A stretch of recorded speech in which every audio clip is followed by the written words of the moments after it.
السلام عليكم ورحمة الله تعالى وبركاته. بسم الله الرحمن الرحيم. ரியாது ஸாலிஹீன் பாடம் 137. இந்த ரியாது ஸாலிஹீன் கிதாபினுடைய 137ஆம் நாள் பாடத்தில் நாம் அமர்ந்திருக்கின்றோம். இன்றைய பாடத்தில் அமானிதம் பேணுதல் என்ற தலைப்பின் கீழ் அமையக்கூடிய வரக்கூடிய அந்த ஹதீஸுகளை பற்றி நாம் பேசிக் கொண்டிருக்கின்றோம். அல்ஹம்துலில்லாஹ்.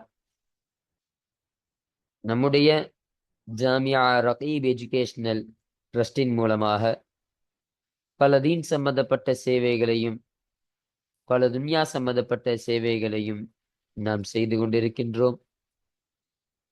இந்த சேவைகள் எவ்வித தொய்வின்றி தொடர்ந்து நடைபெறுவதற்காக நீங்கள் துஆ செய்யுங்கள். இன்னும் ஆதரவு தாருங்கள். நன்மையில் ஒன்று சேருவோம், முந்திக் கொள்வோம். உங்களுடைய நன்கொடைகளை எங்களுக்கு நீங்கள் வழங்க விரும்பினால் எங்களுடைய பேங்க் அக்கவுண்ட் டீட்டெயில்ஸ், வங்கி முகவரிகள் இங்கு கொடுக்கப்பட்டு இருக்கின்றது. இது அல்லாமல் இங்கு கியூஆர் ஸ்கேனும் கொடுக்கப்பட்டிருக்கின்றது. இதன் மூலமாக ஸ்கேன் செய்தும் உங்களுடைய நன்கொடைகளை எங்களுக்கு நீங்கள் தாராளமாக வழங்கலாம்.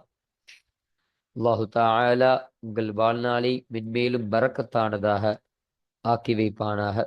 ஆமீன் ஆமீன் யா ரப்பல் ஆலமீன். இப்பொழுது இந்த ரியாது ஸாலிஹீனுடைய 137ஆம் நாள் பாடத்துல நாம் ஒரு ஹதீஸை பற்றி நாம் பேச இருக்கின்றோம். அந்த ஒரு ஹதீஸானது கடனை நிறைவேற்றுதலும் அமானிதமே என்ற தலைப்பின் கீழ் அமையக்கூடிய ஹதீஸாக இந்த ஹதீஸ் இருக்கின்றது. இன்னும் இந்த பாடமானது இந்த ஹதீஸினுடைய பாகம் 1ஆக இருக்கின்றது, 1வது பாகம். அப்போ இந்த ஹதீஸு ஒரு நீண்ட ஹதீஸாக இருப்பதன் காரணமாக இதை சில பாகங்களாக தொகுத்து நாம் உங்களுக்கு வழங்க இருக்கின்றோம். அந்த வரிசையின் அடிப்படையில் இந்த 137ஆம் பாடம் பாகம் 1வது பாகமாக அமைகின்றது என்பதை உங்களுக்கு நாம் தெளிவுபடுத்திக் கொள்கிறோம். இப்போ இந்த கடனை நிறைவேற்றுதலும் அமானிதமே என்ற இந்த தலைப்பை அமைப்பதற்கான காரணம் என்ன? எதற்காக இப்படி ஒரு தலைப்பை நம்ம அமைச்சோன்னு சொன்னா, இந்த சொல்லப்படக்கூடிய இந்த ஹதீஸ்ல கடனை நிறைவேற்றுதல் எந்த அளவிற்கு முக்கியமான ஒன்றாக இருக்கு, அது எந்த அளவிற்கு ஒரு அமானிதமாக இருக்கு, அந்த அமானிதத்தை எப்படி பேணி காக்க வேண்டும், உயிர் போன பொழுதிலும் கூட அந்த அமானிதத்தை அந்த கடனை நிறைவேற்றுவதில் சஹாபாக்கள் எந்த அளவிற்கு உறுதியாக இருந்தார்கள், எந்த அளவிற்கு ஊன்றுகோலாக இருந்து அந்த கடனை முழுமையாக அடைத்தார்கள், அந்த கடனை அடைப்பதற்கு அல்லாஹு தஆலா என்னென்ன உதவிகளை எல்லாம் செய்தான் என்ற இந்த செய்திகளை குறித்தெல்லாம் பேசக்கூடிய ஒரு ஹதீஸாக இருப்பதன் காரணமாக தான் இந்த கடனை நிறைவேற்றுதலும் அமானிதமே என்ற தலைப்பின் கீழ் இந்த ஹதீஸினை நாம் அமைத்திருக்கின்றோம் என்பதை விளங்கிக் கொள்ளுங்கள். இப்பொழுது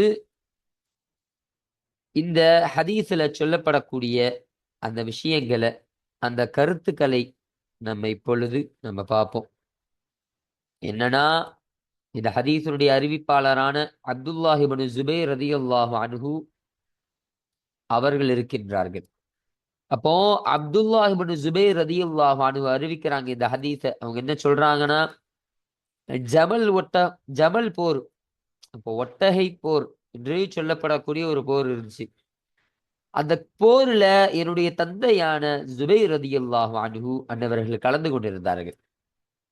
இப்போ அந்த ஜமல் போர்ல ஸுபைர் ரலியல்லாஹு அவங்க கலந்து கொண்டாங்க. அப்ப அவங்களுடைய மகன் தான் யாரு? இந்த அறிவிப்பாளரான அப்துல்லாஹ் இப்னு ஸுபைர் ரலியல்லாஹு அன்ஹு என்பதை விளங்கணும். இப்ப அவங்க சொல்றாங்க, அந்த சமயத்துல என்னுடைய தந்தையான ஸுபைர் ரலியல்லாஹு அன்ஹு அவர்கள் என்ன கூப்பிட்டாங்க, என்ன அழைச்சாங்க. நான் அவர்களுக்கு அருகில் வந்து நின்றேன். நான் அவங்களுக்கு பக்கத்துல நின்ன உடனே அவங்க சொன்னாங்க, மகனே, இன்று அநீதக்காரனோ அல்லது அநீதம் இழைக்கப்பட்டவனோ எவனோ ஒருவன் கொல்லப்படுவான். இந்த உலகத்துல அநீதம் செய்யறாங்களா இல்லையா? அநீதம் செய்யக்கூடியவன் ஒருத்தன் கொல்லப்படுவான், இல்ல அநீதம் செய்யப்படுபவன் ஒருத்தவன் கொல்லப்படுவான். அப்ப அந்த அநீதக்காரனுக்கு அநீதம் இழைக்கப்பட்டவன் எதை சொல்றாங்கன்னா, இந்த போர்ல கலந்து கொண்ட அந்த காபிர்கள் இருக்கிறாங்களா இல்லையா, எதிரிகள் இருக்காங்களா இல்லையா, அவர்கள்லாம் அநீதக்காரர்கள். ஒன்று அந்த காபிர்களான அந்த எதிரிகள் கொல்லப்படுவார்கள், அல்லது அநீதம் இழைக்கப்பட்டவனான நான் கொல்லப்படுவேன் என்று ஜுபைர் ரதியல்லாஹு அன்ஹு தன்னுடைய மகனுக்கு அப்துல்லா ரதியல்லாஹு அன்ஹு சொன்னாங்க. சொல்லிட்டு சொல்றாங்க, அநேகமா அதிகபட்சம் நான் தான் இந்த போரில் அநீதம் இழைக்கப்பட்டவனாக இருக்கக்கூடிய நான் தான் கொல்லப்படுவேன் என்று நான் நினைக்கிறேன்ப்பா அப்படின்னு சொல்லிட்டு ஒரு விஷயத்த சொன்னாங்க. எனக்கு இந்த உலகத்து பிரியறதுல எந்த ஒரு கவலையும் கிடையாது. இந்த போரில் நான் ஷஹீதாக ஆகுவது எனக்கு சந்தோஷம்தான். அதன் மூலமாக எந்த ஒரு கவலையும் எனக்கு ஏற்பட போறது கிடையாது. ஆனால் என்னுடைய கவலை எல்லாம் என்ன தெரியுமா? என்னுடைய கவலை எல்லாம் மிக பெரியது என் கடனை பற்றி தான் என்று சொன்னார்கள். அப்போ எனக்கு சில கடன் இருக்குது, அந்த கடனை குறித்து தான், அதை அடைக்காமல் இந்த உலகத்திலிருந்து நான் பிரிஞ்சிடறேனே அப்படின்னு சொல்லி தான் நான் வருத்தப்படுறேன். அதற்காக தான் நான் வருத்தப்படுகிறேன் என்று அந்த ஜுபைர் பனு அந்த ஜுபைர் ரதியல்லாஹு அன்ஹு அன்னவர்கள் தன்னுடைய மகனான அப்துல்லா ரதியல்லாஹு அன்ஹு சொன்னாங்க. அவங்களுக்கு சொல்லிட்டு சொல்றாங்க, அதனால் மகனே, என்னுடைய கடனை நீ எப்படியாவது நீ தீர்த்திருப்பா, நம் சொத்தில் ஏதேனும் மிஞ்சுமா என்று கேட்ட அவர்கள், அப்போ ஜுபைர் ரதியல்லாஹு அன்ஹு சொல்றாங்க, என்னுடைய கடனை நீ தீர்த்திரு, நம்ம சொத்துல ஏதாச்சும் மிஞ்சுமா அப்படின்னு கேட்டுட்டு சொல்றாங்க, மகனே, நமக்குரிய எல்லா சொத்தையும் நீ வித்துரு, நீ விற்றுவிடும். இப்ப எல்லா சொத்துக்களையும் நீ வித்து எனது கடனை நீ எப்படியாவது நீ அடைச்சிரு என்று சொன்னார்கள். என்னுடைய தந்தையான ஜுபைர் ரதியல்லாஹு அன்ஹு அன்னவர்கள் சொன்னார்கள் என்று அப்துல்லா ரதியல்லாஹு பதிவு செய்யறாங்க. அப்போ மூன்றில் ஒரு பங்கை வசியத்து செய்த ஜுபைர் ரதியல்லாஹு அன்ஹு அவர்கள் அந்த மூன்றில் ஒரு பங்கை மூன்றாக்கி அதில் ஒரு பங்கை உன் குழந்தைகளுக்கு கொடு என்றும் கூறினார்கள். என்னுடைய தந்தை சொத்தை மூன்று பங்கா ஆக்குப்பா, இந்த மூன்று பங்கா ஆக்கி அந்த மூன்றுல ஒரு பங்க மூன்றாக்கி அதுல ஒரு பங்கு இருக்குமா இல்லையா, அதை உன்னுடைய குழந்தைகளுக்காக நீ வைத்துக்கொள், நீ உன்னுடைய குழந்தைகளுக்காக நீ கொடு என்று என்னை பார்த்து சொன்னார்கள். அப்ப இங்க இடையில ஒரு வார்த்தை சொல்றாங்க, ஒரு விஷயத்தை சொல்றாங்க. இதன் அறிவிப்பாளர்களில் ஒருவனான ஹிஷாம் என்பவர் கூறுகிறார். அவங்க சொல்றாங்க, அப்துல்லாஹின் குழந்தைகளின் சிலர் ஜுபைர் அவர்களின் மகன்களான ஹுபைப், அப்பாத் ஆகியோரின் வயதை ஒத்தவர்களாக இருந்தார்கள் என்று சொல்றாங்க. அன்றைய நாளில் அப்துல்லாஹிற்கு 9 ஆண் குழந்தை 9 பெண் குழந்தைகளும் இருந்தன என்றும் அந்த அறிவிப்பாளரான ஹிஷாம் என்பவர் சொல்லி காட்டுகிறார்கள். அப்போ அப்படி இருந்துச்சு.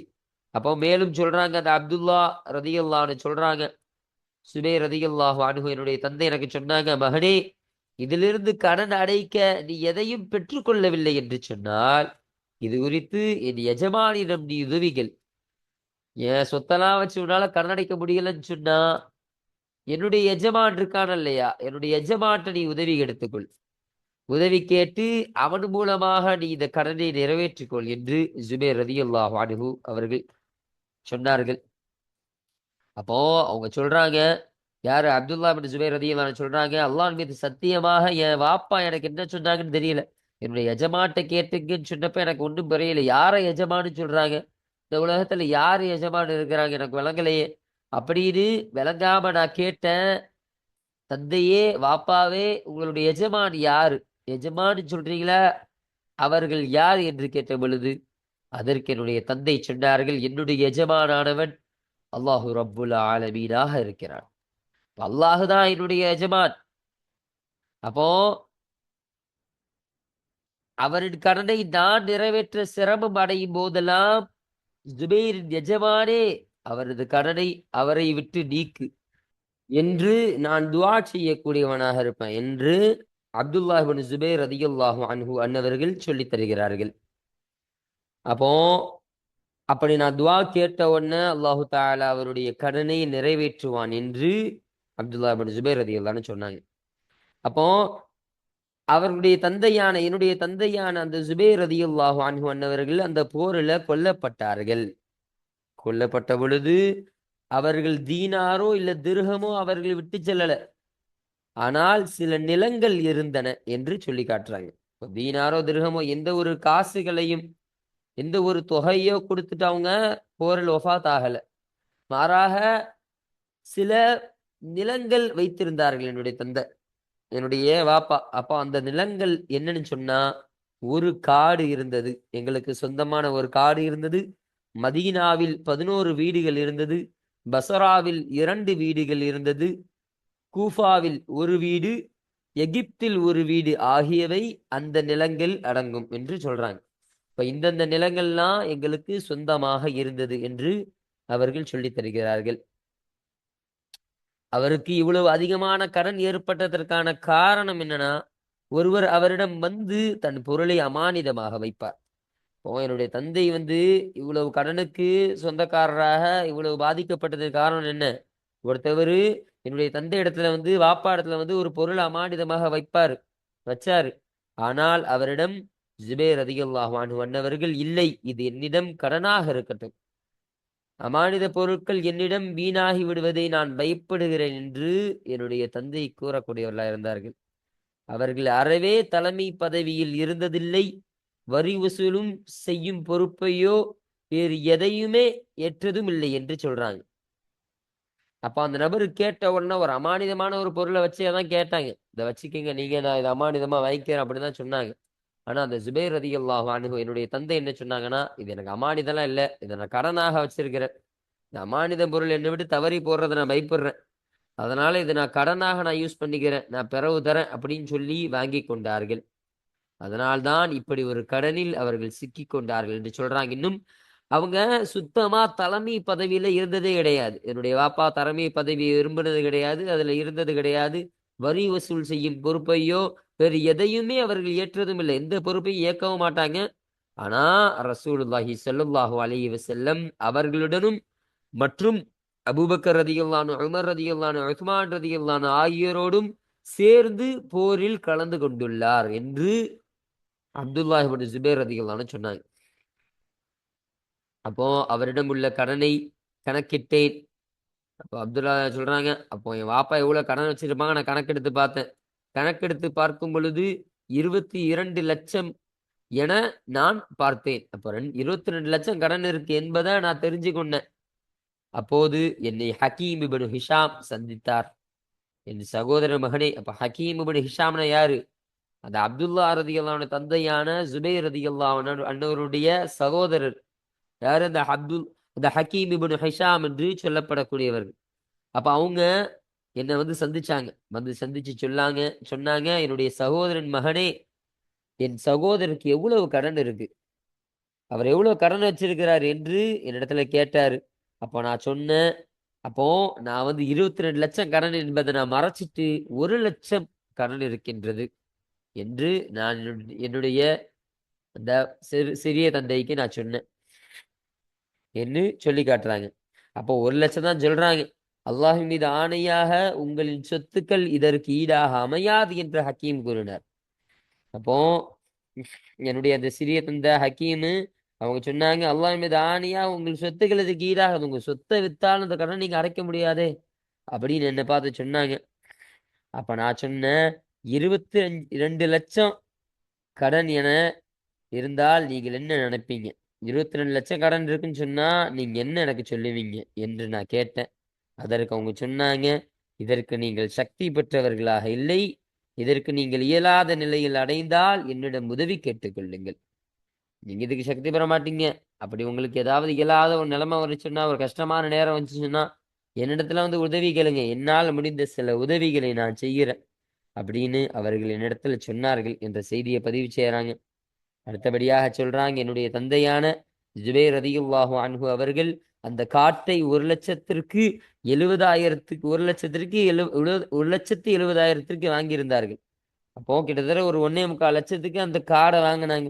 அதை நான் 16 லட்சத்திற்கு 16 பங்குகளாக பிரித்து பங்கு 1,00,000 என விற்றேன் என்று சொல்றாங்க. அப்போ 16 லட்சத்துக்கு அதை வித்தாங்க. வித்து 16 பங்குகளாக பிரிச்சு அதுல ஒவ்வொரு லட்சமும் ஒவ்வொரு பங்கு என்று பிரித்து வைத்து நான் அதை விற்று கொண்டேன் என்று சொல்றாங்க. நான் சென்று ஜுபைர் மீது எவருக்கேனும் என்னுடைய தந்தையான ஜுபைர் ரதியல்லாஹு அவர்களின் மீது யாருக்காவது ஏதாச்சும் கடன் இருந்தா காட்டை பகரமாக எங்களிடம் பெற்றுக்கொள்ளட்டும் என்று நான் அறிவிச்ச மக்களுக்கு. இப்போ அப்துல்லாஹ் இப்னு ஜாஃபர் ரதியல்லாஹு அன்ஹு அவர்கள் என்னிடம் வந்தாங்க. வந்து அவருக்கு ஜுபைர் மீது 4 லட்சம் கடன் இருந்தது. அதாவது உன்னுடைய தந்தையான ஜுபைர் ரதியல்லாஹு அவர்கள் எனக்கு ஒரு 4 லட்சம் கடன் தர வேண்டியது இருக்குப்பா, நீங்கள் விரும்பினால் உங்களுக்கு அதை விட்டு விடுகிறேன் என்று அவர்கள் கூறினார்கள். முடியலன்னு சொன்னா, நீங்க விரும்பினா அதை நீங்களே வச்சுக்கீங்க, ஒன்றும் பிரச்சனை கிடையாது, எனக்கு எந்த ஒரு சங்கடம் கிடையாது, அதை நான் மன்னிச்சிடுறேன் என்று அவர்கள் சொன்னார்கள். அப்போ வேண்டாம் வேண்டாம், நான் சொன்னேன் வேண்டாம், அப்படியெல்லாம் வேண்டாம், நீங்கள் அப்படியெல்லாம் வேண்டாம், நீங்கள் உங்களுடைய ஹக்கு உங்களுக்கு சேர வேண்டும் என்று நான் சொன்னேன். அப்ப அவங்க திரும்பவும் சொன்னாங்க, நீங்கள் தர நினைக்கக்கூடியவர்களில் நீங்கள் விரும்பினால் நீங்கள் யாருக்கு தர நினைக்கிறீங்களோ அப்ப எனக்கு, அப்போ இறுதியாக எனக்கு அதில் தாருங்கள் என்று அவர்கள் சொன்னார்கள். வேண்டாம், இப்போதே நீங்கள் கொள்ளுங்கள் என்று நான் சொன்னேன். அப்போ மறுபடியும் அவங்க சொன்னாங்க, அந்த அப்துல்லா இப்னு ஜாஃபர் ரலியல்லாஹு சொன்னாங்க, அப்படியானால் எனக்கு ஒரு பகுதியை தாருங்கள் என்று கூறினார். இதிலிருந்து இதுவரை உங்களுக்கு என நான் கூறினேன். இப்போ இதுல இருந்து இது வரைக்கும் நீங்க எடுத்துக்கங்க அப்படின்னு ஒரு பங்கை நான் உங்களுக்கு கொடுத்துட்டேன் அப்படின்னு சொல்றாங்க. அப்போ அதிலிருந்து விற்று அவரின் கடனை அடைத்து அதை நிறைவேற்றி விட்டேன். மீதம் 4.5 பங்கு இருந்தது என்று சொல்றாங்க. 4.5 பங்கு இருக்கு. அப்போ முஆவியா ரலியல்லாஹு அன்ஹு அவர்கள் அருகே நான் சென்றேன்.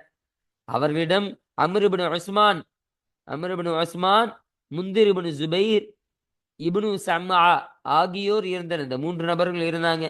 காட்டை எப்படி மதிப்பீடு செய்தீர் என்று முஆவியா என்னிடம் கேட்டார்கள்.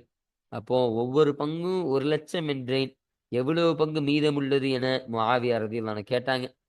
கேட்ட பொழுது 4.5 பங்கு இருக்கின்றது இன்னும் மிச்சம் அப்படின்னு நான் சொன்னேன். அப்போ 1,00,000 தந்து ஒரு பங்கை நான் எடுத்துக் கொள்கிறேன் என்று முந்திர் இப்னு ஜுபைர் அவங்க சொன்னாங்க. அடுத்தபடியாக 1,00,000 தந்து ஒரு பங்கை நான் எடுத்துக்கொள்கிறேன் என்று அம்ர் இப்னு உஸ்மான் அவங்க சொன்னாங்க. அடுத்தபடியாக 1,00,000 தந்து நானும் ஒரு பங்கை எடுத்துக்கொள்கிறேன் அப்படின்னு சொல்லிட்டு இப்னு சமா அவங்களும் சொன்னாங்க. அப்புறம் அதெல்லாம் கொடுத்துட்டு அவங்க 3 பேரும் பங்கு வாங்கினதுக்கு அப்புறம் முஆவியா அவங்க கேட்குறாங்க, மீதம் எவ்வளவு பங்கு இருக்குது அப்படின்னு கேட்ட உடனே சொன்னாங்க, மீதி 1.5 பங்கு இருக்குது, இன்னும் 1.5 பங்கு இருக்கு, 3 பங்கை கொடுத்தாச்சு, மொத்தம் 4.5 பங்கு இருந்துச்சு, அதுல 3 பங்கு கொடுத்தாச்சு, இன்னும் 1.5 பங்கு இருக்கின்றது என்று நான் சொன்னேன். அதை அந்த 1.5 லட்சத்திற்கு நான் எடுத்துக்கொள்கிறேன் என்று முஆவியா கூறினார்கள். அப்துல்லாஹ் இப்னு ஜாஃபர் ரலியல்லாஹு அன்ஹு அவர்களும் முஆவியா அவரிடம் தன் பங்கை 6 லட்சத்திற்கு விற்றார்கள் என்று சொல்லி காட்டுகிறார்கள். அப்போ இவ்வாறாக நான் கடனை நிறைவேற்றி முடித்த போது ஜுபைரின் மகன்கள், என் சகோதரர்கள், அதாவது ஜுபைர் மகள்னா யாரு, என்னுடைய உம்மா அல்லாமல் என்னுடைய தந்தையான ஜுபைர் ரதியல்லாஹு அவருடைய மற்றொரு மனைவியான என்னுடைய தாயாரான அவர்கள் மூலமாக பிறந்த குழந்தை இருக்குமா இல்லையா, அப்போ அந்த சகோதரர்கள் என்னிடத்துல வந்தாங்க, எங்களுக்குரிய சொத்தை எங்களுக்கு நீங்க பங்கிட்டு தாங்க, இது எங்க வாப்பா சொத்து தானே, இது எங்களுக்கும் இதுல பங்கு இருக்கு, எங்களுக்கும் இந்த பங்கு எங்களுக்கு வேணும் என்று அவர்கள் என்னிடத்துல கேட்டாங்க. அப்ப நான் சொன்னேன், அல்லாஹ் மீது சத்தியமாக உங்களுக்கிடையே இப்போது நான் பங்கிட்டு தரமாட்டேன். 4 வருடங்களுக்கு 4 வருடங்களுக்கு கடனாளிக்கு அறிவிப்பு செய்வேன். கடனாளிக்கு நான் 4 வருஷம் அறிவிப்பு செய்வேன். அதன் பின்னுதான் உங்களுக்கு நான் பிரிச்சு முறையாக உங்களுக்கு எந்தெந்த சொத்துக்கள் சேர வேண்டுமோ, உங்களுக்கு எந்தெந்த பங்குகள், எவ்வளவு பங்குகள் வர வேண்டுமோ அந்த பங்கையெல்லாம் நான் உங்களுக்கு நிறைவேற்றி தருவேன் என்று நான் அவர்களுக்கு சொன்னேன் என்பதை அப்துல்லா இப்னு ஜுபைர் ரலியல்லாஹு அன்ஹு சொன்னாங்க. சொல்லிட்டு சொல்றாங்க, ஜுபைரின் மீது எவரேனும் கொடுக்கல் வாங்கல் எதுவும் இருந்தால் எங்களிடம் வரட்டும், அதை நாங்கள் நிறைவேற்றுகிறோம் என்று நான் அறிவிப்பு செஞ்சேன். இப்போ பகிரங்கமா சொன்னேன், என் வாப்பா உங்களிடத்துல ஏதாவது கடன் வாங்கியிருந்தா, ஏதாவது வாப்பா உங்களுக்கு கடன் கொடுக்க வேண்டியிருந்தா நீங்க என்கிட்ட வந்து கேளுங்க, எங்களிடத்துல வந்து கேட்டுக்கொள்ளுங்கள், அதை நாங்கள் உங்களுக்கு அடைத்து விடுகிறோம்.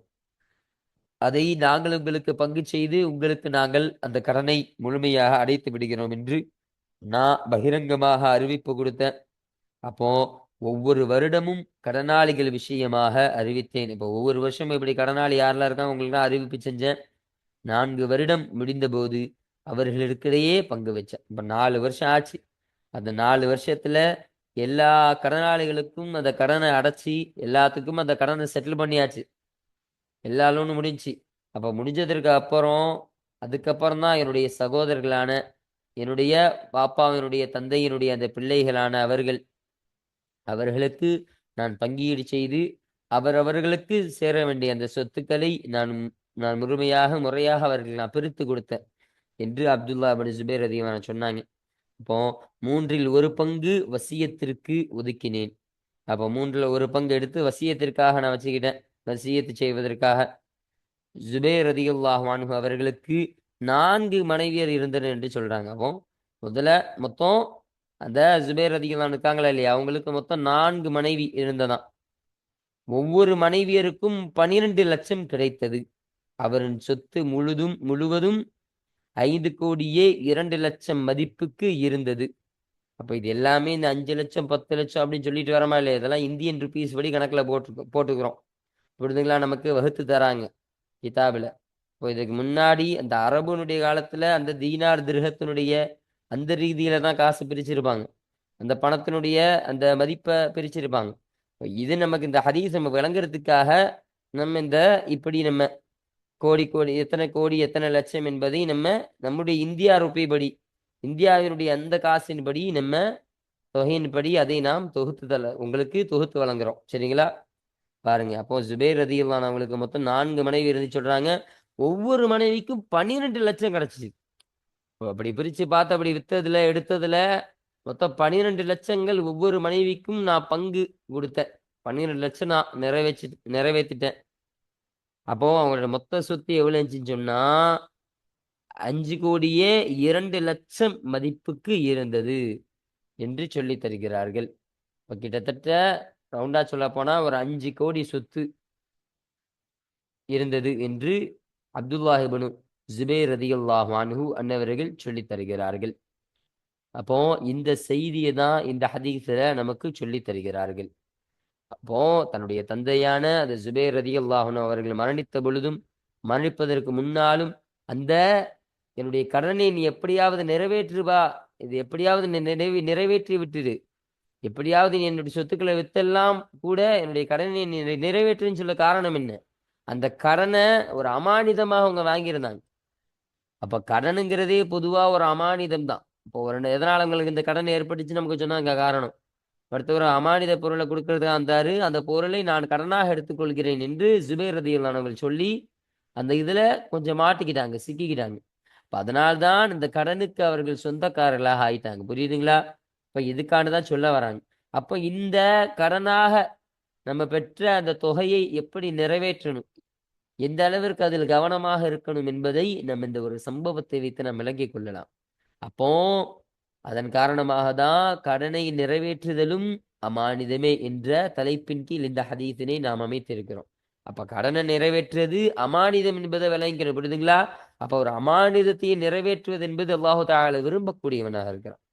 ஸல்லல்லாஹு அலைஹி வஸல்லம் அவர்கள் அதிகமான இந்த அமானிதத்தை குறித்தான பல விஷயங்களை சொல்லி இருக்கின்றார்கள். அப்போ இந்த அமானிதத்து பாடத்துல இவ்வளவு பெரிய ஹதீஸுகளாக நம்ம வந்துகிட்டு இருக்கு. இவ்வளவு நீண்ட ஹதீஸுகளை ஸல்லல்லாஹு அலைஹி வஸல்லம் அவர்கள் சொல்லி தருகிறார்கள். அந்த நீண்ட சம்பவத்தை எல்லாம் நமக்கு பதிவு செய்து தருகிறார்கள் இல்லையா? அப்ப அமானிதம் எந்த அளவிற்கு முக்கியம் என்பதை இந்த பாடத்தில் அமையக்கூடிய ஹதீஸுகளின் மூலமாக நம்ம விளங்கிக் கொள்ளலாம். இப்போ இதுதான் இந்த ஹதீஸினுடைய ஒரு மொத்த கருத்தாக இருக்கு. அல்ஹம்துலில்லாஹ். அப்போ இது பாகம் 1வது பாகமான இந்த பாகத்துல நம்ம இந்த ஹதீஸ் குறித்தான முழுமையான கருத்தை, அதுல சொல்லப்படக்கூடிய அந்த சம்பவத்தையும் அந்த செய்திகளையும் முழுமையாக நம்ம பார்த்துட்டோம்.